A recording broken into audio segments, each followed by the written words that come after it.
ปะกันแหมแล้วมิดเกี่ยวสหายหญิงตึงใจคนฟังกู่ผู้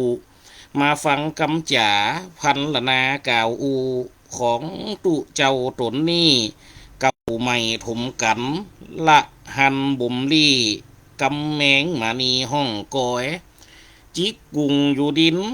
ตายย้อนดอกกอยเยียนซอมบนดอยห้อยก็ไม่แหงขี้เต่าบุมงาโอยาบุมเปงใจมาไปแปลงสาละนี่ตาหนังวิสาละทะหมอกอูเลนกำกอยคนฟังปีน้องขอจะไปถอยคือเหมือนเปดอยกูนกมาแห่คนฟังปีน้องขอจะไปถอยคือเหมือนเปดอยกูนกมาแห่เจริญสุขเจริญสีเจริญมีเจริญไหวเจริญจิตเจริญใจเจริญไปยังศรัทธาสาธุชนคนชาวพุทธที่ได้รับฟัง FM 106.50วิทยาลัยสงฆ์นครลำปางวิทยุเพื่อการศึกษาออกอากาศณวัดบุญยวาสวิหารพระอารามหลวงอำเภอเมืองจังหวัดลำปางพร้อมกับโดยสถานีวิทยุอื่นๆที่ได้เกาะต่อลิงก์สนทนาอู้จาภาษาธรรมะในคำของแรงวันนี้นับแต่นี้ไป1 ชั่วโมงที่เขาจะได้ปะได้ปุบได้อูได้จ๋าได้พัลนาด้วยกันอัตมาภาพพระดนุพลมุนิวังโสวัดห้วยแหนตำบลแม่ซุกอำเภอแจ่ห่มจังหวัดลำปางเฮาได้มาอูได้มาจ๋าได้มาสนทนากันในคำไม่แรงวันนี้ขอเจริญพรนะครับเนอขอไวสาพระสงฆ์องค์เจ้าจุโตจุวรองค์ดังเป็นสดเป็นสัตว์แตกนะครับวันนี้น่าเคียงพอดีโน้ตบุ๊กนะครับมันแตกตัวตีเป็นสัญญาณเสียงนะครับก็เลยเกิดอันนี้ไปหน่อยนะครับมาทีมใส่กับตั้งเป็นบทเป็นบัตรด้วยขอซูมหมอกขอซูมมาด้วยนะครับถ้าว่าที่ไหนมันได้ยินเสียงแสกซ่อนทับผมนะครับจุ่มถึงเสียงกำอูของตัวอัตมาภาพไปก็ดีก็ต้องขอโทษขอซูมหมอกขอซูมมาขออภัยด้วยเนอะวันนี้นะครับเพราะยังว่านะเขาก็ไปอบรมก็ยังว่านะได้ติวโน้ตบุ๊กขึ้นติวโน้ตบุ๊กลองไปกำเจ็บไปกับตัวเขานะถ้าไปบรรยายไปอบรมนี่โรงเรียนผู้สูงอายุพ่องละอ่อนนักเรียนโรงเรียนแต่ละโรงเรียนพ่องปัญหาไปกับไปมันสมัยมันเดียวมันจะติดอย่างเดียวสมัยตะก่อนนี่มันจินตนาการเป็นไงล่อมันก็ตุเจ้าเตะทำเจ้าเลี้ยงพระมาไหลเกิดมาเตอะมันก็โต้ไปเอวครับคิดครับไข่หล่อโลฮะกลุ่มพี่ใจพอเชื่อใจพอดีอุดสุตะนาลูกมีขอบเขตช่างคัตะนาลูกเป็นเพศปุ่นกลัวตายแล้วก็เป็นตัวดังเก่า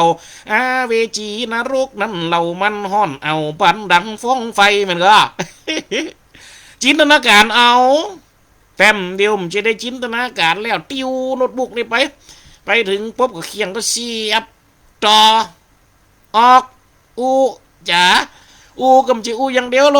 เปิดถือพอพร้อมเรื่องแต้พ่องเรื่องในเหตุการณ์พ่องมีการแสดงมีผู้กำกับพ่องถ่ายได้จากวงจรปิดพ่องแหมนะเอามาเปิดถือพอนะเขาจะไปเอาไปเลยเจไปเอามาไปเลยก็ดูแม่นก็เพราะฉะนั้นทุกสิ่งทุกอย่างต้องมีที่มาและมีที่ไปจะเอาไปบรรยายประกอบสื่อได้นี่มันต้องเอาหลายอย่างโลปัตเตอร์บางคนไปหันใส่เขาเอาไปเปิดไอ้มันจังเตวัตถุมันแม่นเตก็เด็กก็แม่นจะนอนมันเหตุการณ์นี่กองจอดปิดมันจะไม่ตายแล้วคนเท่านั้นโดนลูกมันตีเฮ้ยหันแล้วน้ำตาตกว่ะน้ำตาตกพี่บ้านครูแม่มาอยู่ยังไงยามอยู่สองหน้าว่าจะได้ก็ได้มันก็รับหลังไปไม่เห็นยังก็มีหรอกคนเขาเนี่ยว่าจะนั่นสถาบรรดาพ่อแม่พี่น้องเขาก็ไปยังเอี้ยไปบรรยายอย่างนี้ก็ติวโน้ตบุ๊กไปด้วยวันนั้นก็อบต.บ้านข่าก็ติดต่อมาคือไปอูไปจ่าไปพัลนาเปิดกระชอบอย่างอันโนบางทีเปิดกระชอบแบบมิตรลกบางทีเปิดกระชอบแบบเนื้อหาเลยสาระบางทีก็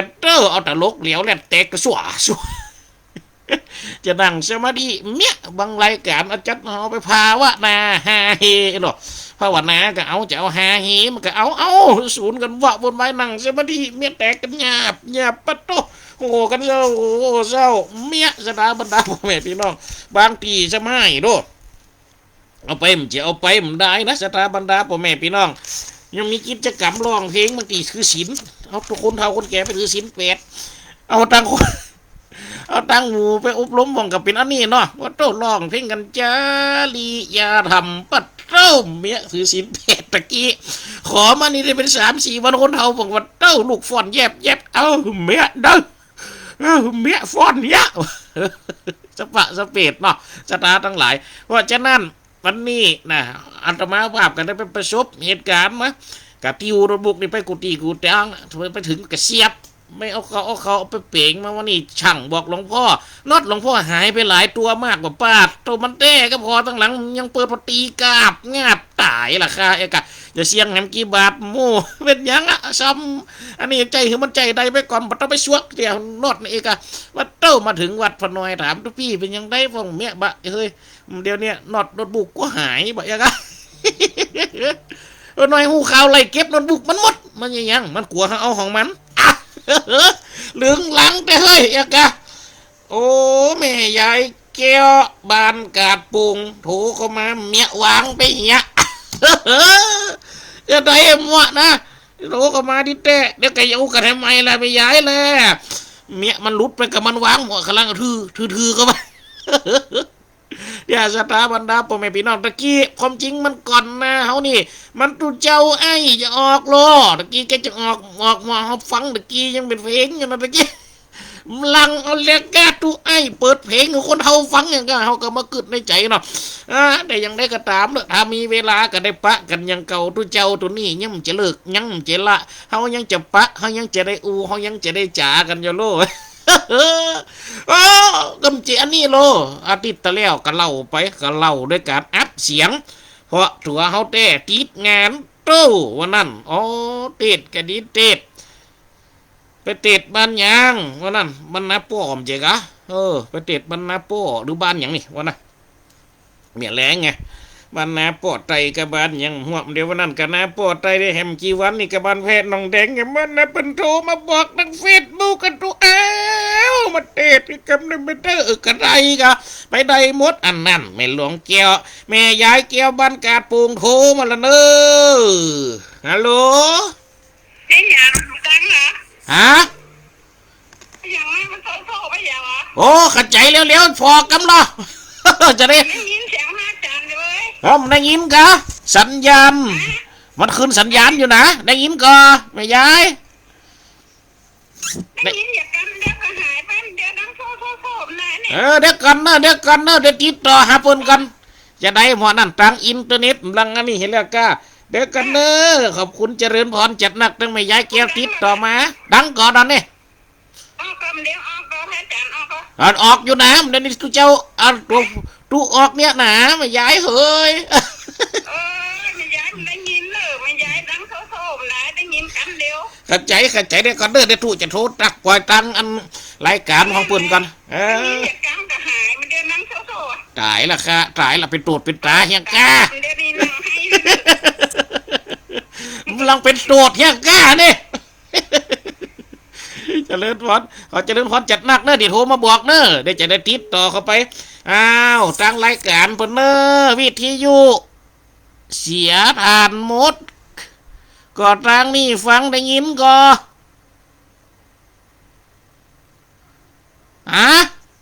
ไว้เสาเจริญพรคุณแม่เพ็ญศรีเนอะโยมแม่เพ็ญศรีอัตพูนชาตินี่แหลมลังหังไม่ย้ายอันนี้กาโอ้กันถ้าอาจารย์สนีกะลงกระตักมาแล้วนะวันนี้วันนั้นข้าอูคนเดียวเอียว่าปาดโตจะได้หัวนะเป็นอันนี้นะนี่ฮันไม่ย้ายแก้วดังหังทีวีต้อมมันก็อู้คนเดียวเสียงบอกเด้อไม่ย้ายโอ้เบิกกระตักมาบอกหลายทีแล้วนี่อันโอ้เอาละเนอเดี๋ยวนี้นะตั้งที่ปืนได้อันนี้ก็ช่วยการจัดการกันเนอนะเสียงจะมาก็มาแต่ตั้งบันแม่เพ็ญศรีนี่ได้ยินเสียงเนี่ยดังนี้ฟังชัดดีโอ้ได้ยินชัดเจนนี่เจริญพรโยมแม่เพ็ญศรีโอ้ดังเพลงดังแม่เพ็ญศรีได้ยินจัดดี เป็นบางทีเฮ้ยว่านั่นท่านพระอาจารย์เสน่ห์กะหลงกะหลายว่าเรากับเน้นสดก็ออกกระทาง Facebook เหมือนกันตั้งนั้นทำได้ยินเนี่ยนะมันยังว่านะนอกจากบรรดาพ่อแม่พี่น้องอันใดมีมันใดมันดีมันได้ยินเสียงกันโหบอกกันกำนะพน้อยปัดจัดการจะเพิ่งไผเข้ามาไขประตูเด้อบอกคนกำทำไมเขาก็จะได้อันนี้อันได้เป็นโตดนะสิเว้ยโอ้โหขายหน้าขายตาเสียงสดเข้ามานี่วันนั้นก็ไปติดวันนั้นไปติดบรรยายรู้นี่นะครับวันนั้นไปติดบรรยายเดี๋ยวเขาได้พบกันเดี๋ยวไปได้อัดเสียงอูนะวันนั้นคนนี้ความจริงเดี๋ยวนี้ก็จะได้ไปห่วมปืนเข้ากำปฏิบัติธรรมไปหิวไปจ้าพุ่นโยวันนั้นไปตีปฏิบัติธรรมติปะหิวปะจ้าบันไม่สุกแมนป้อสมควรเวียงประเปราโถมาละเนอได้ยินชัดก็จะเจริญพรโยมป้อสมควรอาจารย์ออกอยู่อาจารย์ออกอยู่แม่ขจารย์ออกอยู่แหละอาจารย์ออกอยู่เจริญพรนานตั้งแม่ขจารย์ออกเขาท่าเราจะหมายเขาเราจะเป็นวิทยุอันนี้เนี่ยมันด้วยสปะโลเอากับตู้กับมีก็นะวิทยุนี่ตั้งแต่เขาออกรายการนี่ซื้อวิทยุออกอะเอามาเปิดฟังยามไปจะมีของรายการหังเขาซักอันนะไรโอ้ไรหายังได้กันได้เอ็มปัดโรงยังสวยดังล่มสดว่านั่นเอาไปตั้งไว้สลาล้อฟังไหลเร่ฟังเต็มฟังลับไปยำได้หูลมตั้งพากังพายาตีล้อมสาลาโต้งวิทยุตกแล้วมันปัดโทษสะทานสดเหี้ยเพิ่นเจริญพรคุณโยมแม่วิทย์สมัยสีเทพพรำลงอันนี้เพิ่นบอกมาที่ตามแม่ฟังชัดเจนอันนี้ตั้งวิทยุนะเนาะละแม่อันนั้นก็นี่ไผนี่อันนี้แม่ขมุนเป่งใสไวสาครับตุปีวัดดอนชัยบันเหล่าเมืองหางชับไวสาเด้อครับเด้อเปิดได้ตักได้ถามได้อูได้จ๋าเข้ามาอันนี้เพิ่นถ้าจะฟังตั้งFacebook ไล่เนาะล่ะครั้งคนเฒ่าคนแก่บางคนบางผู้บางท่านเพิ่นก็ฟังตั้งวิทยุอันนี้เนี่ยศรัทธาบรรดาพ่อแม่พี่น้องตอนนี้ถ้าจะอันดังวิทยุถ้าได้ยินละนะครับตะกี้ทั้งแม่ยายแก้วมันจะถามหมดนะครับ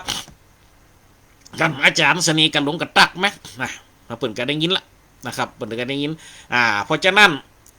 สักบึดตั้งป่ายรายการเขาก็จะได้ปุ๊บได้อูได้จ๋ากันศรัทธาบรรดาพ่อแม่พี่น้องอย่างกับตะกี้นะที่ดังเสียงพดพัดนั่นมันใจยังอ่ะนี่ตัวนี่มันบดี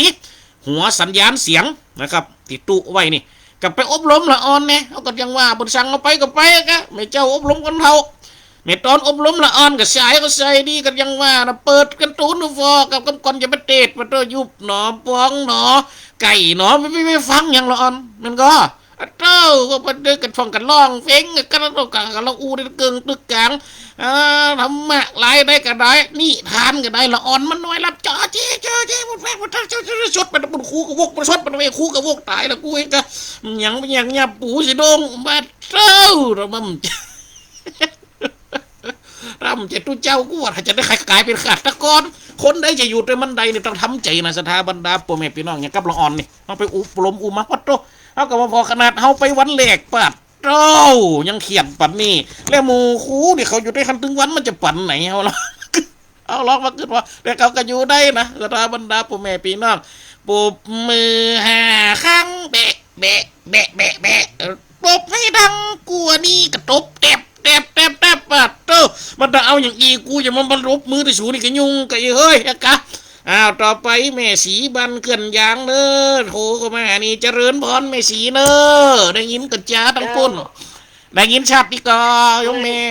มือละไม่ได้โทรแม่นแล้วหายไปจัดเหมือนโน่นนี่จะเป็นปีแล้วนั่นเนาะ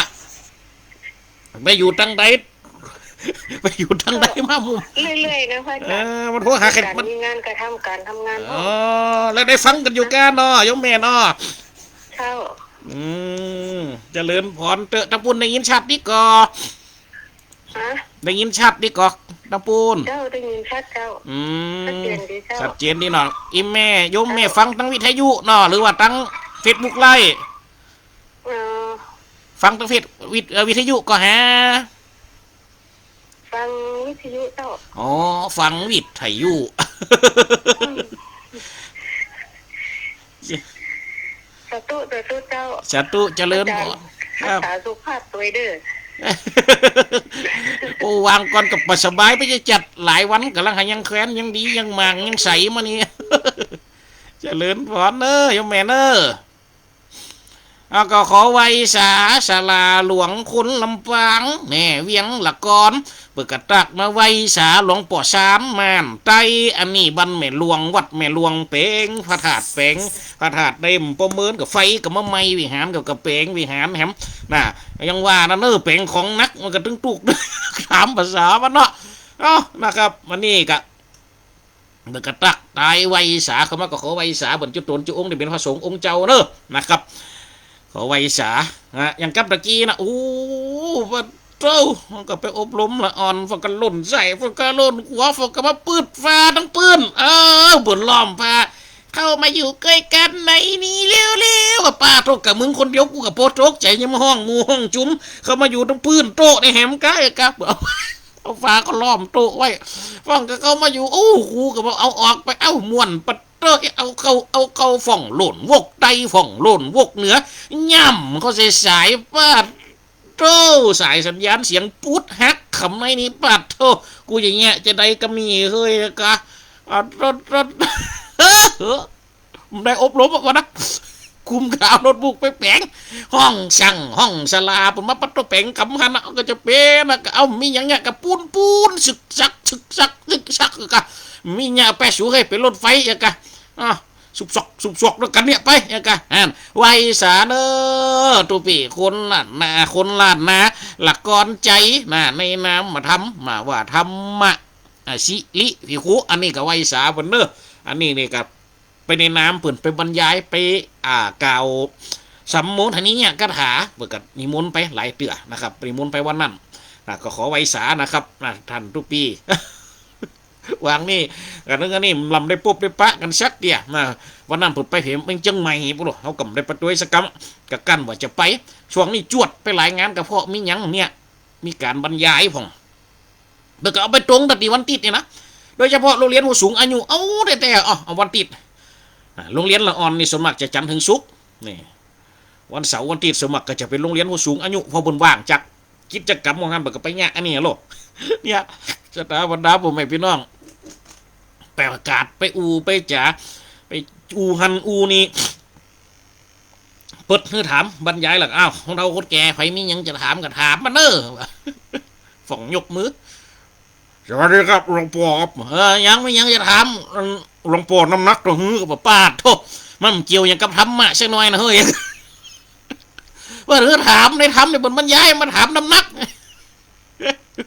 ผมจากนะถามมัน74โอ้อันเซียวด้วยกับผมเลยบ่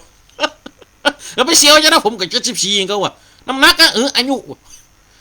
น้ำหนักไป40 ปลายโอ้ยุงเอาน้ำหนักไปรวมกันกลายเป็นเซียวด้วยกันกับยุงมีเนี่ยมัดเฮ้ยเนี่ยสถาบรรดาพ่อแม่พี่น้องในยุคนี้สมัยนี้เนาะสถาบรรดาพ่อแม่พี่น้องก็ไปไปปุบปังบันบังปีกับอารมณ์ดีวันนั้นก็ไปอบรมได้หมู่หมอนั่นหมู่ตำรวจเจ้าเขาไปตั้งสักคำเขาเจ้า2 ชั่วโมงก่อนไปตอนไ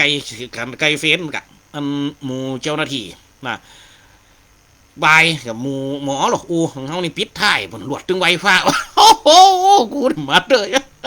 พระอาจารย์เอาไม่แรงนะเจ้าหลวดตึงไวฟ้าเลยเจ้าหลวดไวฟ้าลำบากกันคนเท่ายากเลยนะเจ้าป้าโทษกูก็จำเป็นเอาเตสูกับเฮ้ยกะสูอะไรมดเรื่องยังพญาตใบไม้นี่ตับไปรู้ว่านุป้าเจ้าโอ้ก็ไปฟังก็เป็นเดมวนฟังกับแม่ก็บีบส้มเสียแล้วหมอมันมาตายเลยแกว่าป้าโทษมันมาตายเจ้ามันมาตายกระตึกมันจะส้มจะส้มอย่างเดียวนะแม่ช่วยพี่กูนะว่าป้าโทษกูก็ปวดหัวเล่นหมอแท้เนี่ยฟังก็เป็นอันอย่างกะฟังก็จะเป็นอันอสมใหม่นะจะเป็ดวัดความดันกับวัดความดันมายับกูก็เป็นกูวัดถึงกันหรอป้าเจ้าเอาชุบแขนฝ่องกับไปโฮมวันไปหาหมอสักเดียเอามาชุบมือ2 มือป้าต้มยังบนไวพระเจ้าเอามาชุบมือบีบโผป้าต้มยังบนไวพระเจ้าเนี่ยสถาบรรดาพ่อแม่พี่น้องก็ไปห่วมกันไปเมียเอาโดดบุกตะกี้เสียงดังโซดกันเนี่ยย้อนเนี่ยอ่อนย่ำสิ เดี๋ยวก็ม่วนประมันเนาะชีวิตไผกับชีวิตมันชีวิตอันต่างไผกับต่างอันนี้กันเนี่ยสถาบรรดาพ่อแม่พี่น้องวันนั้นเขาก็ได้อู้เลี้ยงหยังสถาทั้งหลายพ่องกับมาตัดพ่องกับมาติดใจเลี้ยงผีโพดเลี้ยงเทวดาโพดพ่องก็เลี้ยงจะติดใจเลี้ยงผีโพดเลี้ยงเทวดาโพดที่อู้ไปวันนั้นผีกับโพดในเทวดากับโพดมันก็มีอยู่สถาบรรดาพ่อแม่พี่น้องเรื่องความเชื่อในด้านหมู่นี่ผีโพดเทวดาโพดพระโพดนะกูสิ่งกูยังมันโปวดกันได้หรอกแต่มันอยู่ที่เฮาศรัทธาทั้งหลายอยู่ที่ความเชื่ออยู่ที่ความศรัทธาแต่ประกอบด้วยหยังหายาด้วยปัญญาคือมันได้มีความหยังศรัทธาทั้งหลายถึงพร้อมได้ซักและกระซิดของมันหรอกอย่างกับเดี๋ยวเจ้าอูได้ฟังกูเตียนะลิทึงปืนถึงจะเป็นลิทีเตจะเนี่ยศรัทธาบรรดาพ่อแม่พี่น้องคนที่ว่ามีศีลคนที่ว่ามีธรรมเนี่ยของหมูนี่มันจะรักษาหรอกมันว่าจะเป็นเทวดาว่าจะเป็นผีเป็นยังกระตามจะรักษาคนที่ประเภทหมูเนี่ยศรัทธาบรรดาพ่อแม่พี่น้องต้องเกิดมาเถอะคนที่ว่าอย่างศรัทธาทั้งหลายบุคคลที่เทวดาฮักเทวดาหุมหนึ่งต้องมีศีลครบกินหอมมองศีลนี่เป็นกินหอมดีสุดหรอกคุณว่าหอมกว่าดอกยังทั้งหลายทั้งมวลคนตายเพิ่นเรียกว่าสัตว์ตายกับสัตว์ตอมเพราะหอมกินสับสางคนตายกับคนตอมเพราะมันหอมคุณงามความดีเนี่ยศรัทธาบรรดาพ่อแม่พี่น้องคนตายคนเขาจะปอคนเขาจะอยู่คนเขาจะหุมคนเขาจะลุ้มกันก็ย้อนมายังกึดหาความคุณงามแหละความดีของกันแหละกันเนี่ยศรัทธาบรรดาพ่อแม่พี่น้องเนาะเพราะว่านั่นในยุคนี้สมัยนี้ซ้ำให้คนที่มันดีมันคิดจะปองมันคิดจะจองมันคิดจะทำร้ายคิดจะเตะคิดจะมั่งคิดจะลักคิดจะจกคิดจะควักคิดจะจี้มันก็มีนะอยู่หือรำต่ำหือรัวอยู่หือเตกแยกเป็นกุกเป็นนกสองหัวมันก็มีหันมดสถาบรรดาพ่อแม่พี่น้องโอ้เขาก็ไปพอเขาก็ไปฟังสถานทั้งหลายโอ้บางปีบางแห่งนะกับท่านพระอาจารย์สรีกาหลงว่านั่นก็พอลูกโอ้โต้ฟองกระโถลูกอันนี้มามันจะได้มาทำโอ้กันก็ว่าแก้กระวาดหูก็ลูกนั่นนะคันยังมาค้ำปะนี่อย่าไปเลิกกันเดียวจะได้สู่ทำโอ้เขาบอกว่าโต้ฟองกำหูคนเขาบอกกับไปเป็นนั่นน่ะมันก็ฟองกับมาโดนจุเนี่ยฟองกำจ่างเถียงนี่โอ้แต่กะอย่างพระอาจารย์สรีกาหลงเนี่ยเป็นจ่างอู้หรอกทำโอ้ก็ว่าทำโอ้เนี่ยพนักงานจะพ่มจ่างตอบจะได้เนี่ยสถาบรรดาพ่อแม่พี่น้องเคี้ยวโอ้จุ๊บพวกเขาก้านหมดแต่กะมันก็วันนั้นเขาก็มาขนาดตึงเดียวเขามาเปิดถึงคนเท่าพอตะกี้คนเท่ามาโฉมมาใส่เขาใส่น้ำพระเจ้ามาเปิดพอฟังโลกเนี่ยแล้วระวังให้ดีนะหลวง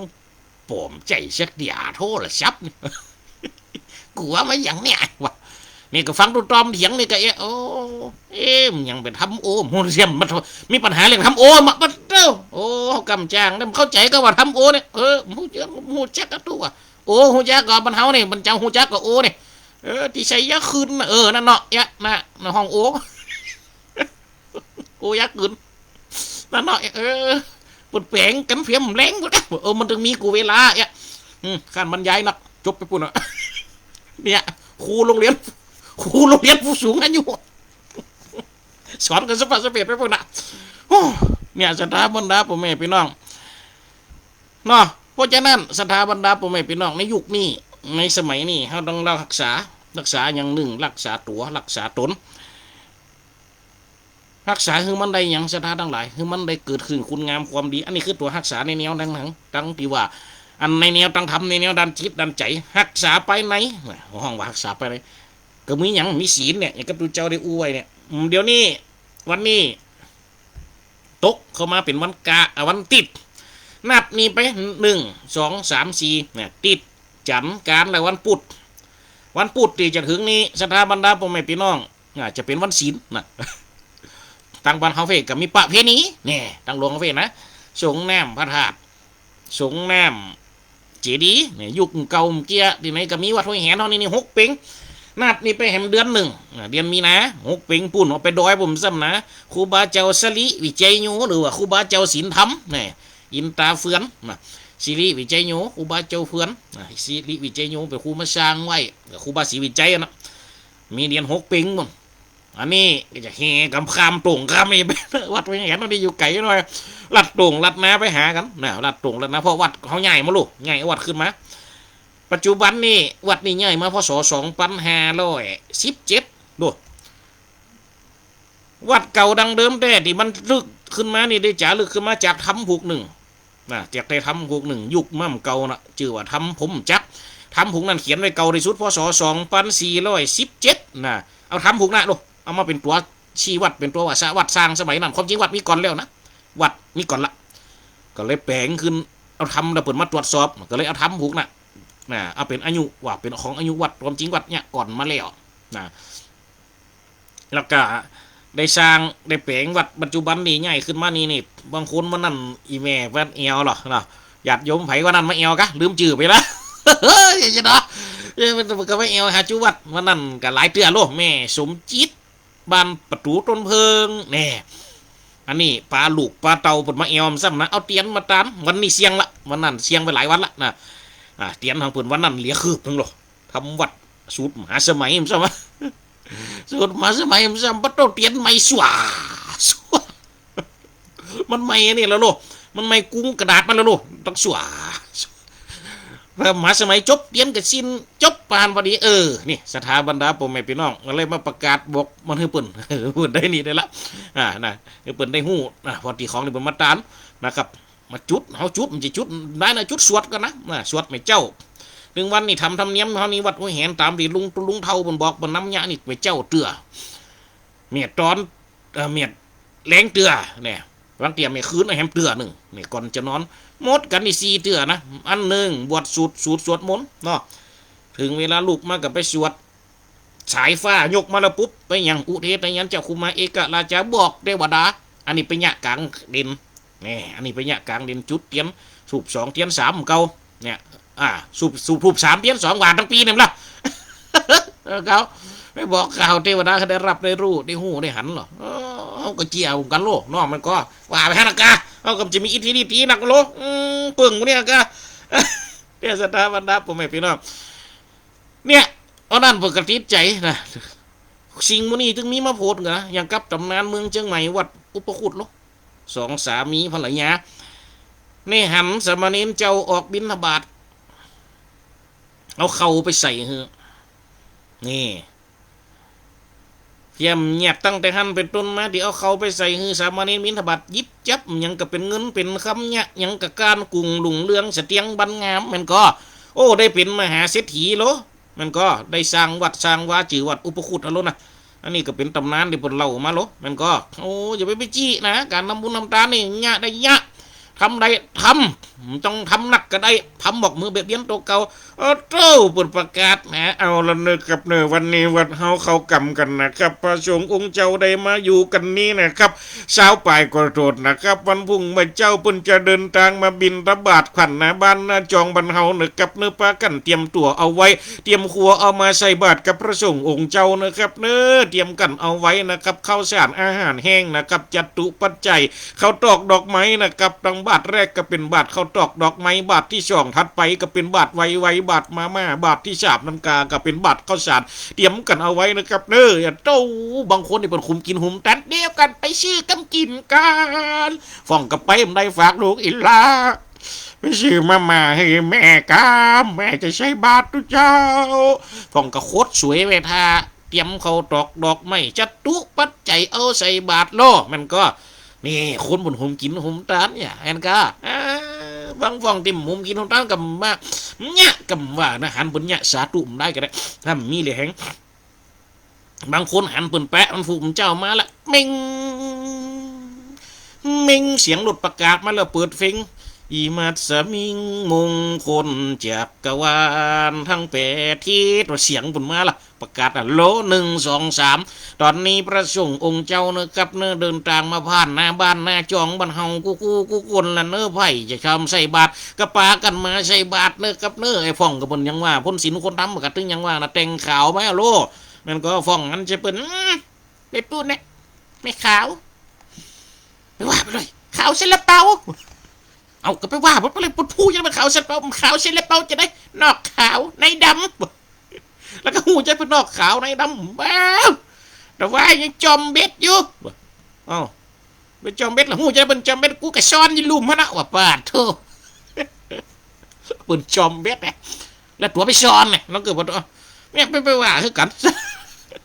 ทั้งหลายมันก็ตู้กับจะยากล้อยอเขาเสบาดห่างสุกิโตโหมี ขอให้ข้าพเจ้าถึงซึ่งความสุขไม่ต้องไปสนใจอย่างสิยังสนใจกับตัวเนี้ยใส่ให้รู้เจ้าไปตนแรกอะหังสุกิโตโหมิขอให้ข้าพเจ้าถึงซึ่งความสุขไม่ต้องไปฟังยังมูติว่าตั้งคางพระเจ้าว่ายังก็ว่าไปอะหังสุกิโตโหมิขอให้ข้าพเจ้าถึงซึ่งความสุขอะหังสุกิโตโหมิก็คือข้าพเจ้าถึงซึ่งความสุขดูเจ้ากายไปแล้วเอานั่งลงรับบอนนะโยมเนอะวัดยัดน้ำก็ว่ากันสาธุสาธุน้ำต้นน้อยกาต้นนี้ขอเป็นน้ำหยาดไม้ตันตกแผ่นดินแดนผู้เจ้าวิเศษตกชูต้องเก็บแม่โตหลานนี้ว่าไปงั้นก็ถึงเวลามาปุ๊บคือจิตใจเขาเกิดความสุขหรอมันมีอะไรล่ะมันก็คือหาบุญเขาหังสุขิโตโหมิขอให้ข้าพเจ้าถึงซึ่งความสุขวัดปีกขบาทมาหังสุขิโตโหมิก็คือข้าพเจ้าถึงซึ่งความสุขหลานเปิดประตูบ้านละกาบงาปัดตึงหมาตึงเมียวชดเข้าไปในบ้านกึดไว้อย่าไปโคดกึดหาบุญอยู่ตัวทำตะกี้หังจุกไอเต้าโอ้ไม่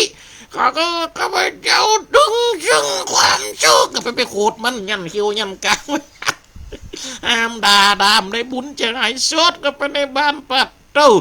ราอ่อนหลานเอาผ้าห่มมานอนพอสทีวีอยู่หน้าทีวีไปออกไปเรื่องเรียนทีวีก็บ่ปิดมาฟ้าห่มละอันเป็นบ่วงกับประตูโคตรมันต้องไปด่ามันเกิดมาครับสุกิโตไม่ก็ข้าพเจ้าถึงความสุขเต้าเป็นยังอะไรก่อนสดกับไปหงกัวป้ากำกินละอันวุ่นวายทอดไข่ป้าโตเกตกำปิดสวไปงั้นเอาไข่เอาไปกินป้าโตคิวตึงกับหอกับเมียนกับตะไปโคตรมันเกิดเอาไว้เดี๋ยวบุญจะหายสุกิโตไม่ก็ข้าพเจ้าถึงความสุขเกิดไปงั้นว่าโตโคตรบันโคตรแล้วป้าโตก็ไปความแม่เฮ้ยตำน้ำพริกฉากกะกาคกจาดลาดป้าก็โตเมียมือบุญมันหายคือบุญมันได้ร้อยอย่างเก่านะสถานทั้งหลายบุญมันได้มาเต็มร้อยแล้วเนาะมันจะมาหายกับที่เขากึดจิตใจอยู่เป็นสุขเนี่ยสถาบรรดาผมไม่พี่น้องนะเพราะฉะนั้นนะกึดมันเป็นบุญกึดถ้ามันเป็นสุขมันจริงจะถูกตามหีดของกองทำเนี่ยสถานทั้งหลายก็เหมือนกับสองสามีดีเนี่ยดีได้ตักบาตรพระอุปคุตในโลแฮมเหมือนจะถึงแล้วนี่วันที่12นี่เดือนเป่งตรงวันพุธซ้ำฟอลูนี่ตักบาตรว่าอุปคุตนะถ้าตีตั้งอื่นไปจะวันใดหัวห้อมหัวแต่ถ้าว่าตีตั้งเจอห่มบรรเทานี่ถือหีดมันเก่าคืนวันพุธก็คืออย่างวันนี้เป็นวันพุธไม่คืนหนึ่งเนี่ยจะเป็นคืนของวันพุธตักบาตรโลดตักบาตรพระอุปคุตตักบาตรเป่งพุธบางทีเปิดกระยึดเอาวันก่อนวันหนึ่งเนาะคืนวันการนะเลยเที่ยงคืนปุ๊บเป็นวันพุธแน่มันก็ตามหีดตามห้อยของบันไฟบันมันนี่ถ้าวัดบางวัดบางวากะอย่างกับที่ปุ่นประเพณีโลสงน้ำถาดโลเบิกเนตโลเนี่ยส่วนมากจะเอาคืนวันเนี้ยวันเดียนปิงเนี่ยเป็นตัวเนี่ยวันหูมเจ้าเจงมาเป็นวันแฮมคำพอดีนี่สดาบรรดาพ่อแม่พี่น้องนี่อันนี้ถ้าเป็นหีดห้อยตั้งลงคนเมืองเขาแบบอันจะถือแบบเนี้ยลงเขานะบางทีความใจเตี้ยต้องวันก่อนวันผูกเจงมาเป็นวันเดียนปิงบางเขาก็แล้วแต่ความคิดของเปิ่นแต่ทั้งเพเนี่ยถือมาได้14 คำมุ่ยสลมอยากได้มั้งแฮมแล้วเนี่ยสถาบรรดาผมไม่พี่น้องมันถึงสปะนะมันอยู่ที่ความเจือของคนเขาเนี่ยแต่เจือดำดีได้ดีทำชั่วได้ชั่วนี่ต้องเป็นแต่สถาทั้งหลายเขาเนี่ยไปเถอะทำดีมันก็ได้ดีทำชั่วมันก็ได้ชั่วนี่สถาบรรดาผมไม่พี่น้องกูสิ่งกูยางมันก็เป็นไปตามกาลเวลามีมาก็จากไปมีใดกับมีเสียมันก็บ่เขียมันก็มีใดกับมีเสียถ้าแบบมีเขียเขาก็ต้องเก็บหักษาเขาก็ต้องเก็บมันก็ต้องเก็บย่างหล่อมเขียโดยเฉพาะนี่ป้าตัวอันนี้ก็ไปเล่าฟังเนี่ยสถานทั้งหลายมันเขียอยู่ออกแฝะปลูกฟงไปกินเป็นละแฝะละปลาเป็นละอ่อนไงเปลี่ยนเขาไปด้วยแม่มันไงลองขึ้นพอตัวจะไปห่างกับใดอย่างแม่มันขี้จุไว้อย่างก็ว่าจุละอ่อนเนี่ยสถานทั้งหลายการจุละอ่อนเนี่ยกับตัวลุงท้องบนว่าแต่นะจุต้องคือจ้างจุบางคนจีจ้างจุลูกแต่นะตู้จะเข้าแฝะปีขี้ลงน้ำดีเนี่ยก็จะเขาเฟะดีตาเสียขี้เหี้ยมดีตาเงียบอย่าคนเขาเอาไว้เจ้า พวกกับเขาแฝจุยังจุ่มไอ้จะไปไก่นะวางเรโมนี่เรโมนี่เสียเพียวเสียเหลียงหนักนะบะจุลูกจะไปไก่อยู่ใกล้ๆแม่นี่เดโมนี่นะเสียเพียวนักเนี่ยเสียขี้ปุ่มเสียเหลียงนี่มันมีลายนะอยู่ใกล้ๆกูนี้ว่าลูกมันกัยังว่าเตียวกับไปไก่กับไปจะไปไก่ก็กลัวเสียเลาะไปเลาะมาหันเสมเขียลูกเก้าเขียโอ้จัดงามลูกมันน้อยพล็อกไปแล้วแกแต่ก็ยังว่านะมันประสุกแล้วเขียมันเหลียงแล้วโอ้ห้องแม่มันมาเอากับแม่ยัง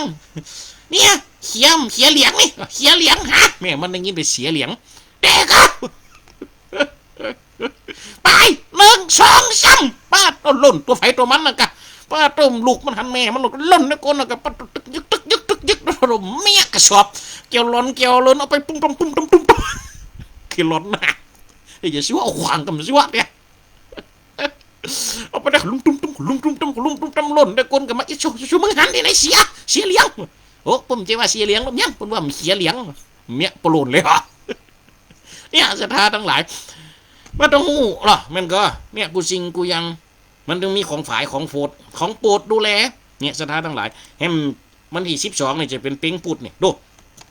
นั่งจะได้เอาฝากมาหาอุปคุตมาเล่ากันฟังอย่างก้าเนี่ยศรัทธาทั้งหลายของดีมันลังที่ผายลังที่โฟดมันลิงดังที่โปรดกันกับนี้นะอย่างกับที่ดูเจ้าอูไว้นี่ศรัทธาทั้งหลายอย่างกับที่เขาอูไปวางก่อนน่ะมันก็ศรัทธาทั้งหลายโอเทวดาโฟดใดก็มีคนบางคนผีโฟดใดก็มีเปิ่นฮีตัวฮีเปิ่นหาตัวหาแต่ว่าบางทีนั่นกะตึ้งลำลอยยังเปิ่นฟ้องมามืดมาโคตรโตดเพศศาสนามากำจิตถูกนะเอาลองคิดว่าเตอะมีคนเท่าปัจจัยอันคนโอ้จังหุมกล้าหุมขายปันรถทีบกล้าปันรถทีบขายมันให้มันดีกับปิกมาฟักวัดเท่าในฟ่องเขาก็มาฟังแกอูกับเป็นแฮมยังหนึ่งเขาก็ถามโอ้อายุเราได้แล้วป่อแกนี่ป่อนี่อันนี้แล้วนะตู้มาเดินถึงวันนี้76แล้วนะว่าโอ้76เนี่ยลองกึดว่าเขากับมาขอโอ้เตียวหากินแกก็อูฟังเหรอโอ้ทุกวันนี่ตั้งวัดตั้งวานี่ป่อมาเนี่ยป่อก็มีไอ้คนหนึ่งว่ะมันจะดอป่อก็ยังว่านะหันเขาวัดเขาว่ากำหันรวยกับป่อแต่ว่ารู้อ่ะเหรอถึงวันนี้ก็ยังว่านะอยู่ฐานะกับป่อกันเนี่ยเหรอเขาวัดเขาว่าก็ยังว่านะเปิ่มจะไปเอารวยแล้ววัดวานะมันก็ปืนไปทำยังไปทำความดีบุญนี่เนี่ยเดี๋ยวนี้เขากับหันเขากับอูแกฟังเหมือนยังเป็นยังเขากับแกว่าทางงับเราตายไปนี่มันจังจิมีแต่ก็ตู้ว่ะจัดหน้านี่ป้อมขจียว่ะเขาก็เลยห้องต้องไปถามจัดหน้าจัดนี่ห้องต้องไปถามเดี๋ยวมูนี่นะเขามาอูเขาพิจารณาก่อนวันถึงวันเนี่ยเขาอยู่เนี่ยอย่างกับวันเนี่ยป่อมาเนี่ยปั่นรถถีบเข้ามาเนี่ยมาขายขอบขายครัวเนี่ยวันนี้เขาหู้อยู่มันก็ว่าเขามาอยู่นี่เขานั่งอูกันนี่เดี๋ยวที่เป็นปัจจุบันนี่หู้ก็ครับแล้วแต่ว่าเนี่ยปอไปเนาะโอ้แต่ว่ากับปันมาเนี่ยมาส่งท่านส่งนี่แล้วได้ตังก่อนได้กระตุกนี่ตังแต่ว่าเนี่ยยังเก็บไปอยู่โลแล้ววันผูกโลอีปอหูก็โอ้อีปอปูกันผูกกับไม้อยู่นะอย่ามาฮือเปิ่นเนี่ยส่งนี่แฮมเจ้าเนี่ยอีปอเขาก็อูคนฟังเนาะเขาก็อูแกฟังเนี่ยแต่ยังกันอะปัจจุบันเขาหูอดีตผ่านมาแล้วเขาก็หูวันผูกที่มีเขาก็หูแต่เขาลองว่าเขาหรอเอาวันผูกไม่ย้อง2 นาตุนี่หรอมันมีวันผูกก่อนโอ้ฟังแต่ว่าที่ผ่านมาแล้วอีปอเอาแต่ว่ามาย้อง2 นาเขานี่หรอมันมีก่อนมันเอามาได้ก่อนมันเอามาผมได้นะเพราะฉะนั้นจัดนาจัดแล้วก็ยังกันนะมันเอามาผมได้เพราะฉะนั้นเขาทำจัดนี่คือดีที่สุดแน่นะแบ่งจัดนี่คือดีที่สุดเอากระอูจะเนี่ยเนาะตั้งแต่หันมากับยังว่าเขาตั้งแต่หันมาเก็บแวะมาก็รู้สเตียบแขนแกแวะมาปุ๊บมาตั้งมาจมให้ตู้บริจาคก่อนนะยิ้มเสียวกิ๊กงี้กันแล้วทำบุญกาน้ำกาไฟเนาะถึงจะเป็นยังว่านะเขากัดใช้ชีวิตตามภาษาคนเมียงเขาทำห้อมกับเจ้าห้อมมักก็ได้สดาบรรดาปมไม่ต้องแต่ทำไปแล้วคือมันสุกใจเขากับอูเยอะๆโลแกกับอูเขาบอกถ้าอีพวกกับเจ๊เนี่ยกับทายเนี่ยแล้วคือมันม่วนใจนะจะได้นะจะนักจะน้อยมันเกี่ยวเนี่ยคือจิตใจคนเขาหอหิวเนี่ยเมียเกิดถึงบุญต่ออันกับปอเกิดแล้วพบเกิดความสุขเดี๋ยวได้เฮือเกิดแล้วปุ๊บเบื่อใจให้เดือดร้อนห่อนอกตกใจถึงตัวเก่าเขาตัวเนี่ยอันนั้นคือปุ้นเอากับอูบุญฟังหรอตั้งแต่หันแกกะแวะมาตลอดนะเนี่ยสถาบันดาบุญแม่พี่น้องนะ กูซิงกูยังมันมีดีเบื่ออันนี้หรออย่างกับเนี่ยสถาทั้งหลายที่ดูเจ้าอูฟังไปเนี่ยนี่อย่างก็พระมหาอุปคุตนี่หลังกับที่บนเล่ากันที่ตำนานของบนเมืองมันเฮากับมีพระ2 ผัวเมียดีว่านะคนตุกอับจนโอ้หับจางต่ำเขามันปวเลี้ยงหรอโอ้กระลึง ก็ลึงสมัยตะก่อนเราจะคุกมองเนาะโอ้ผัวกันเนี่ยลูกมาไม่เจ้าก็ไปหับจางยังยุคเก่าบ่ใจไปหับจางหับน้ำไปหับจางอันนั้นอันนี้คือปุ่นของปอเลี้ยงเมียกับหับจางต่ำเขามันเป็นนาตกโด่งลงนาเนี่ยนี่ล่อกำจะมีไปหับจางเนี่ยนาคือปุ่นล่อกับใจล่อของปอเลี้ยงนี่สถาบรรดาพ่อแม่พี่น้องโอ้ก็ยังว่านะได้เขาเปลี่ยนเขาหยังกับเอามากินเอามานึ่งบานอยู่เป็นบานไก่ตาลูกมาไม่เจ้าไก่ขันเศร้าแล้วไม่ยิงกับลูกมาถากเสี้ยนเนี่ยตั้งดูไก่กับขันแกงข้าวขวดมาดึงปึ้งหมดหรอเอาตามกลมมองแมงโอ้ลูกมาไม่เจ้ากับนึ่งเขาผัวกับเดี๋ยวข้าจะไปอันนี้ก่อนเอากะลาเอาแอวลงไปไว้ตั้งหลุมไว้ก่อนเมื่อนึงจะโปเลี้ยงเป็นอันนี้ปุ๊บก็จะได้ไปตีเขาส่องเมียไว้เมียกะหนึ่งเขาโป๊ดหยังลงมาปุ๋งก้นเขาเสร็จทอกเขาเสร็จก็หน้ามาเหี้ยเอากัวเขาลงมาปุ๊บกับหน้ามาเหี้ยมาตากัวเขาเหี้ย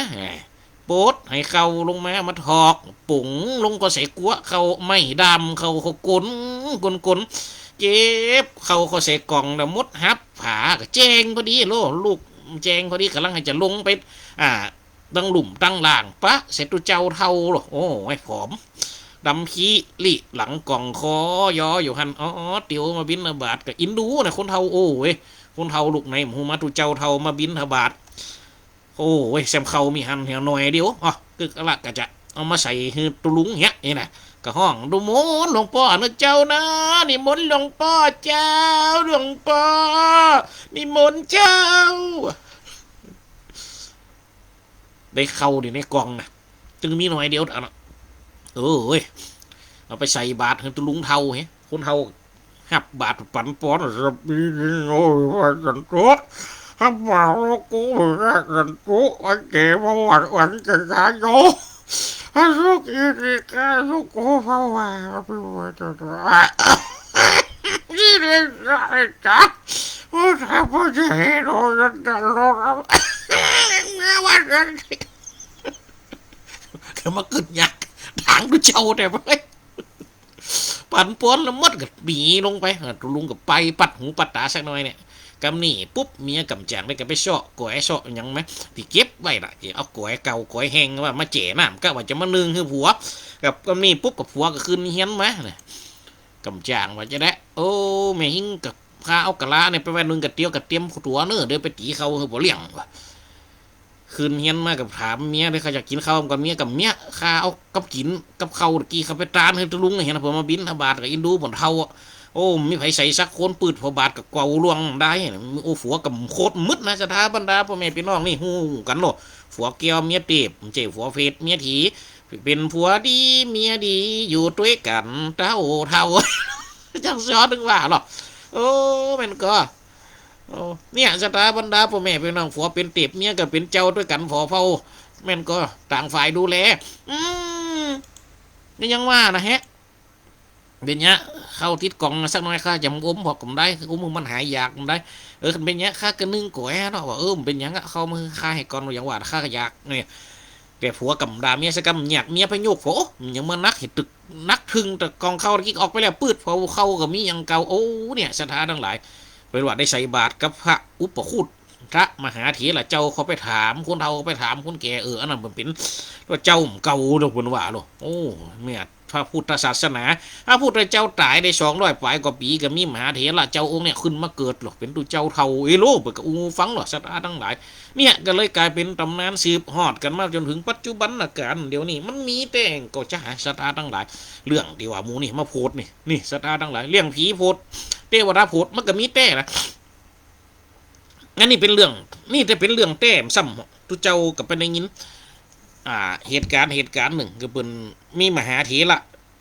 ฝ่ายวัดป่าตัวหนึ่งเปิดได้ไว้เหมือนได้กล่าวป่าลุบปูจ๋าในครั้งนั้นสถาบรรดาพ่อแม่พี่น้องเนาะเปิดกันได้กล่าวปูจ๋ากับมหาเถระแห่งตัวหนึ่งอันเป็นฝ่ายของเปิดนะชื่อว่าหลวงปู่จรัสนะธรรมธโรเปิดได้สนทนาธรรม เรื่องยาสมุนไพรเรื่องอูเนี่ยสถาบรรดาพ่อแม่พี่น้องฮือหลวงปู่บุญมาคัมภีร์ธรรมโมณกุฏิรับรองวัดภูทอกอำเภอศรีวิไลจังหวัดบึงกาฬนึงได้ฟังหรอเมื่อวันที่19 มกราคม 2567เวลา 10 โมงกึ่งแม่คืนก็คือ22:31 นาทีเพิ่นอู้ให้กันฟังเฮาฟังว่าเตอสถานไหนมันก็น่ากึดกันนะโดยเฉพาะคนที่เพิ่นปฏิบัติธรรมทำดีมันก็ได้ดีนะลูกอันนี้ทำเหมือนมีอยู่ในใจทางเปิ่นทำเปิ่นมีในตัวเพราะเปิ่นเป็นตนปฏิบัติพร้อมถึงทำแล้วก็พร้อมถึงศีลเหรอสถาบรรดาพ่อแม่พี่น้องเปิ่นอูฟังแบบหลวงปู่เปื่อนปะนี่สถาทั้งหลายชื่อว่าหลวงปู่หวันเนี่ยนะหลวงปู่หวันเนี่ยผมได้ยินว่าอย่างผมได้ยินว่าจะเนี่ยนะเพราะว่าเขาฟังจากรายการTikTokนะมันสบายนะเป็นใครเนี่ยสถาทั้งหลายคนมันเก่าไปอยู่ห้องขี้หัก2 กองหน่อยอย่างอีนี่เนาะโอ้ลุต้องด้วยหักด้วยนี่โอ้ก็ยังว่าเนาะหมอไปหาหมอก็บอกเอายานั่นเธอกินหมอเมียงจะหมอไตหมอปึกไก่อูกันฟังหรอรู้เจ้าเท่าเนาะเอาคือกันกินเนี่ยเอากินก็ตึ้งดีขึ้นคิดซะนะกันก็ได้ยาได้ก็ได้โอ้จนพ่อจำเป็นละป่าไปนั่งต้อจองปุ่นหักที่หักก็หักคนนึกว่าเมียพาจีวรสบงนี่เมียสดาทั้งหลายเปียกหมดอะโอ้สุดท้ายมาดึกมาเห็นสักหน่อยจนพ่อปุ๋งบริขารล่ะนี่ดูเจ้าที่ผมสบายนะถึงขั้นจนพ่อปุ๋งบริขารล่ะโอ้นะอาการกันนักลงจนหอดได้เวลาตี 2อีกคนว่า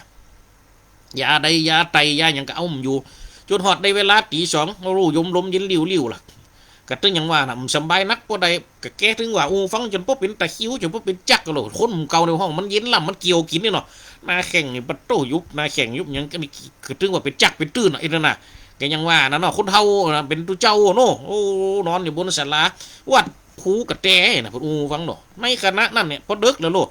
กระตางพายกระตางนั่งเฝ้ากันได้เนี่ยพอหออาการมันกระตึงนักลงพอเทียบล่ะคนยังห้องว่าเทียบเอาโลโอ้สถาบรรดาพ่อแม่พี่น้องโอ้แข่งสันเงินงันล่ะเพราะว่ายังว่าน่ะจะจักนะเพราะมันขาดน้ำลูกร่างกายคนเฮานี่โอ้กูสิงกูยังมันต้องเพียบพร้อมกันนะร่างกายคนเฮานี่อันพระพุทธเจ้าไปบอกอย่างธาตุ4อ่ะดินน้ำลมไฟต้องคือมันได้เสมอกันดินนักเนี่ยสถาทั้งหลายก็เป็นสปะสเปียดน้ำนักก็เป็นยังสถาทั้งหลายเป็นบวมเป็นปองเป็นไตนะสถาบรรดาพ่อแม่พี่น้องนะอากาศธาตุห้อนนะถ้าว่าธาตุไฟนักลำไปก็ยังว่าน่ะเป็นไข้เป็นเมยห้อนออกหน้าออกตาธาตุลมนักลำไปก็ยังว่าน่ะตดปุดปัดนี่ธาตุทั้งหลายก็โอ้เอาแล้วกันนะพอตี 2ไปบุญว่าโอ้ปะเทียบหรอปะเทบหรอในเขาเมียงเขาว่านะเกิดอย่างสถานทั้งหลายยาบุญว่ายาที่อยู่กลางขวางวัดมีหันตนมาบอกนี่เป็นว่านะเนี่ยสถานทั้งหลายเขาลองคือพอเถอะมันก็มีก่อนนะสิ่งนี้มันผายมันโผล่คนเขาเนี่ยถ้าคนเขาทำดีนะทำดีก็ได้ดีนะเขาลองคือพอเถอะยาน่ะตนยาน่ะคือมาเป็นเสียงคนเลยนะขึ้นขึ้นมาบนกุฏิไปเสียงคนเลยโอ้จะปล่อยให้กันตายได้ลูกนั่งพอกันได้ลูกเป็นภาษาอีสานนะนี่อย่านั่งบนห้องมายาตนยาน่ะห้องเลยสถานทั้งหลายห้องขึ้นมาเลยว่าเขาก็เป็นยาตนหนึ่งลูกจะมาฟอกันคือกันตายมันได้ก็ว่าจะได้มาเอาว่ะยาน่ะห้องคือหลวงพ่อน่ะหลวงพ่อจะนั้นลูกไปเอาหรอหลวงพ่อเป็นพระตุเจ้าดิปฏิบัตินะเปิดว่าโอ้เขาเป็นตุเจ้าเลยไปยามลาดปีการอย่างเอี้ยแต่ก็จะว่าจะลงไปตอนใดตอนลงไปก่อนนะของจีเนี่ยเอาอะไรมาเกิดพอโอ้คนเมียงเขากับมีเหมือนกันตุเจ้ากับใกล้ปุ๊บเหมือนกันแหละมันไปเอายาเนี่ยสมัยก่อนนี่มันจะมีมากำปูใบไปบอกเทวบุตรไปบอกเทวดาให้ลูกไปบอกเจ้าตีเจ้าแดนผู้ปกปักรักษาต้นยาต้นนั้นให้ลูกอย่างกับยอดจีนี่สมัยก่อนนี่คนได้เป็นโรคบิดโรคอย่างนี่มันก็สถานทั้งหลายเป็นไปเอายอดจีโลตัดเล็บนี่เขาใส่ในเขาเย็นโลเอาเขาใส่ในเขาโลเผาจนพวกเป็นดังดำขี้ริปุ่นเอาเจน้ำกินเดี๋ยวคนเก่านะน้องคือบัตเตอร์เป็นลมบิดลมอย่างในต้องนี่โดอะไรยากอยู่นะยุกดุยังไม่หิบอยู่นะครูบาเท่าหลวงพ่อเท่าเขาเนี่ยครูบาเขาเนี่ยจะเอาวาดวัดปัจจุบันนี่หลวงพ่อพระครูไพโรธธรรมรัตน์เนี่ยรักษาอันสาธุเจ้าสมคิดอยู่หรอกตอนนั้นสาธุเจ้าสมคิดหรือตุปีคิดทีละจิตโตเป็นบาลกาตอนนั้นเป็นโรคบิดในกล้องเนี่ยสถานทั้งหลายเป็นล้มบิดเนี่ยโอ้เป็นลงก็โจกัดโจโคไปล้มมันได้เป็นล้มขึ้นมานะโอ้ต่อยดังปุ้งเอากันยากวิธีเนี่ยไปรักษาปากันไปเอามาลูก เนี่ยไปกันดาไปเจ้านะลูกเอาหมักกำปูไปเอายังไปบอกให้บอกข่าวเก่าเทวดาให้เนอะเอาคนที่สักเคจ้างเนอะไปเขาเป็นเน้นกับตัวเปิ่นไปตัวตุเจ้าแหมโตนหนึ่งไปตุเจ้าก็ไปกัน2-3 ตนก็ไปบอกไปข่าวเด็ดยอดจีมะนะเอามาใส่ในเขานะตัดเด็บคนสบายคนป่วยเขาใส่ถึง10 นิ้วนะแล้วเขาใส่ปุ๊บกับเผาปุ๊บเผาเป็นดังเผาถึงเขานะเอาเจนะเอากินหายนี่สถานทั้งหลายผมได้ไปหาหมอสักกับอ๋อน้องเกิดไปหาทางดีกับก่อนกับไปมาแล้วบาหายเพียงมากินมันหายนี่มันก็ยังมีอย่างสักอย่างที่ร่างกายคนเขามันคอยปั๊บเนี่ยสถานทั้งหลายอันนี้ก็เหมือนกันบนเหล่าหูฟังโลโอ้ต้นยาน่ะเสนอตัวขึ้นมาเลยนะเขาก็เป็นต้นยาต้นหนึ่งโลเนี่ยแต่เนี่ยมาเอาเขานี้ไอ้โลแกก็เลยเนี่ยจะได้เป็นตู้เจ้าเราเปิดกระบอกให้ก่อนหรอเขาเป็นตู้เจ้าเขาจะไปตัดไม้มีค่ำมีคืนเนี่ยไปได้หยังแกก็ตอบไปโลยาน่ะก็อูมฟังในศาลานี่ก็มีปออกนอนหันคนโลไปห้องมาแกก็ไปห้องนะไปห้องปออกมาปออกก็เอายาขึ้นมาฮือปุ๊บไปห้องทำตึ้งที2ไปนะสีหูสีตาเป็นว่าลูกไปเอายามาฮือแล้วมดไปเอาต้นยามาฮือแล้วมดเอามายืนเฮือกับนี่ปุ๊บเฮียยืนเฮือปุ๊บกันนี้ไปรับเนี่ยเราจะมาดังไฟมันจะได้รถตูเจ้ามันก็เห็นก็ตูเจ้าปฏิบัติอย่าจะเนี่ยยังได้ก็นี่จะเป็นเอาไปจีกับแก๊สนะครับเป็นว่านี่ไปจีกับแก๊สสมัยก่อนแก๊สน้ำมันกักเป็นฟังนะจะเป็นดังไฟใหม่ในกับในก็เลยจะแก๊สเสาละจะน้ำมันกักเสาสูบนะจีกับน้ำมันนี่แก๊สน้ำมันกักครับบนว่าจะไปต้มกับตันแล้วฟองกับปดนอนแอบแล้วปดจักปดเป็นอันนี้แหละบนว่าพอจักไปตีล่ะสันดึกล่ะดึกกับดึกหนาวกับหนาวแกกับมาจีปุ๊บเพียอะไรอันนี้ปุ๊บกับมาใส่ในน้ำในกาหนึ่งบนฟังนะมาใส่ในน้ำไปกาหนึ่งน้ำเพียมอันนี้ใส่แล้วปุ๊บแล้วก็ยาน่ะไปคำนะเป็นคนสอนเฮ้ยวิธีนี่หลวงปู่บุญมายังถามเลยไปเรียนยาตมก็แกว่าจะว่ายาตมมันก็แม่นเพราะว่าเอาไปเผาให้ก่อนแล้วมาเจน้ำได้เนี่ยนะน้ำได้เนี่ยสถานทั้งหลายนะหลวงปู่มันก็ถามเป็นต้นอย่างแกก็ว่าแกจำได้อยู่ต้นนั้นนะแต่ปัจจุบันนี่พงก็ว่าจะแต่จะเป็นข่าวยังได้กันหู้เนาะผมว่าพงก็ว่าหลวงปู่เปิดกะได้มรณะภาพไปแล้วนะพอมรณะภาพเนี่ยต้นปีเนี่ยกันหรือว่าปลายปีเนี่ยนะหลวงปู่จรัสเนี่ยนะในนี้แบบเปิดมัดตายลงผักเหนือเขาเนี่ยมามรณะภาพเนี่ยสถาบรรดาพ่อแม่พี่น้องเปิดเป็นคนฟังดูก็มหาเถระกัของมหาเถระเนี่ยมันตึงอันนี้นะสถาแต่ละมันมีความซักและซิดของเปิดนะเขาฟังบรรสถาบรรดาพ่อแม่พี่น้องมันเหมือนกับมีอำนาจมันเหมือนกับมีฤทธิ์ที่เหมือนกับมีเตจ้าหรอเหมือนควายปุกเหมือนกับมีสิ่งมูนี่ควายปุกปักรักษาดลบรานถึงกำของเปิดมันเกิดซักและกระซิดเกิดฤทธิ์และเตจ้าเนี่ยสถาทั้งหลาย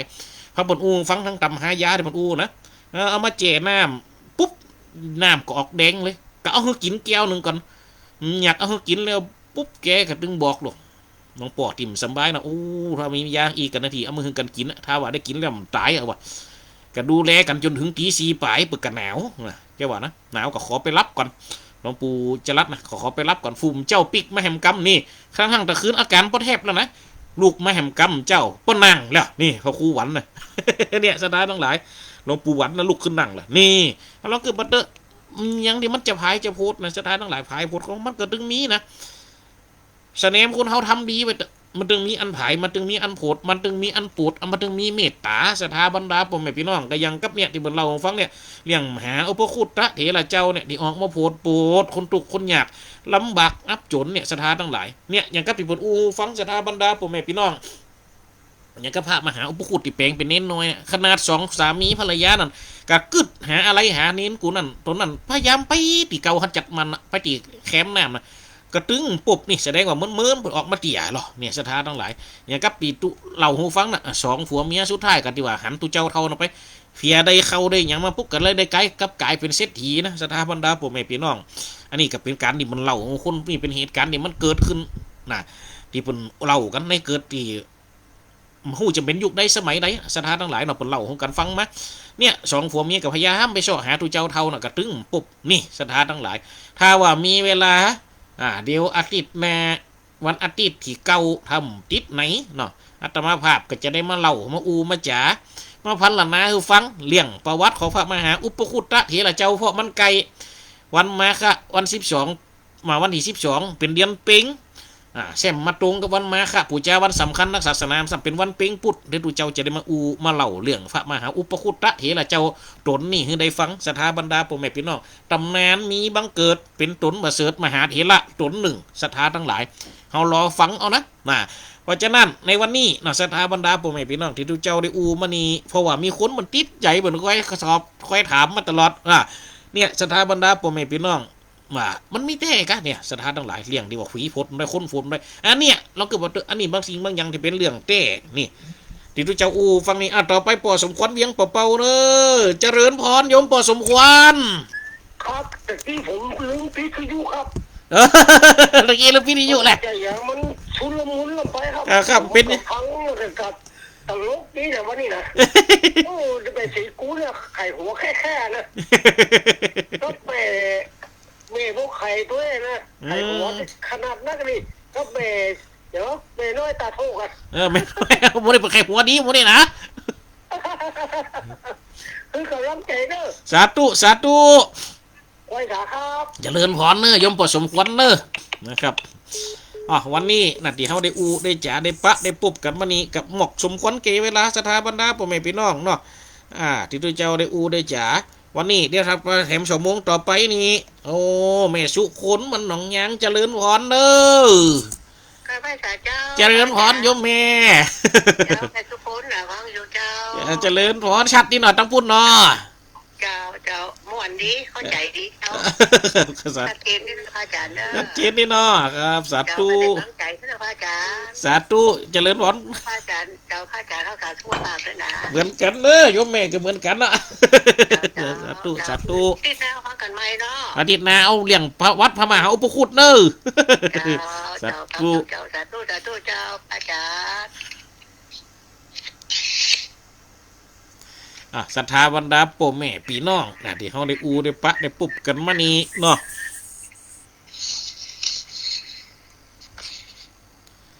ต่อไปเจริญพรแม่ยายพรร่องบัวแดงเนอะเจริญพรเนอะแม่ยายสาธุตั้งปูนได้ยินชัดนี่หรอได้ชัดนี่แหละได้ยินชัดกันเดียวใช่นะก็ของฝ่ายหินเนาะเพราะว่าเปิดท้องจะเจ้าไปเป็นเจ้านั่นเป็นเอกไทยแล้วจบให้กับเปิดอันนี้อาจารย์ออกนี่แหละติดเมียงแหละใช้เป็นเมียงสาธุได้ยินชัดนี่เนาะสาธุราชการเจ้าอยู่ดีมีสุขอายุมันยืนยาวเนอะสาธุ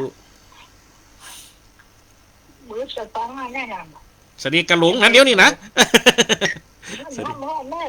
เจอเป็นม้านะแค่มาเทศกูแบบนี้เนาะโอ้วันการน่ะจะได้เทศกูนะแต่วังว่านะเวลาบักไข่ตุ้งกันนี่ช่วงหลังๆมาเนี่ย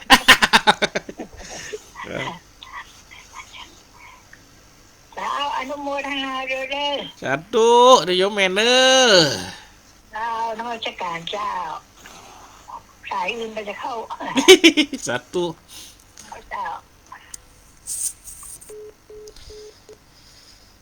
สถาบรรดาพ่อแม่พี่น้องเนาะตอนนี้เขาก็กระจากันไหมเรื่องที่มันเกิดขึ้นพ่องเป็นเรื่องที่มันเกิดขึ้นแต่พ่องได้ฟังบนเล่ามาพ่องอันนี้ก็มาฟังในรายการนี่มันได้เพราะฉะนั้นศรัทธาทั้งหลายวันนี้เนาะกับมดเวลาลงแล้วที่เขาจะได้ปะได้ปุ๊บกันเพราะฉะนั้นก็ขออำลากันเพียงตัวเนอศรัทธาทั้งหลายรายการธรรมะของพระดันพลมูนิวังโสยามแรงของวันนี้ก็ขอจบรายการลงเพียงตัวนกสั่งลาฟ้าป่าสั่งลาหนองนกเขาลากรดอนสั่งลาหางกบลาเขาหูเสียลาจากทำนกเขาลากรป่าไม้กำกำจ๋ามาแกะก้อนไก่ถือว่าได้เป็นดีจบกันลงแล้วขอคือสุขีขอความดีมีสืบไปนาขอเจริญพรสาธุชนเขาทั้งหลายไว้เพียงตะอีขอเจริญพรเนอะครับเนอะอยู่ว่าให้หลายฐานสะดวกพูดอยู่ว่าตำบลหัวเวียงตอนนี้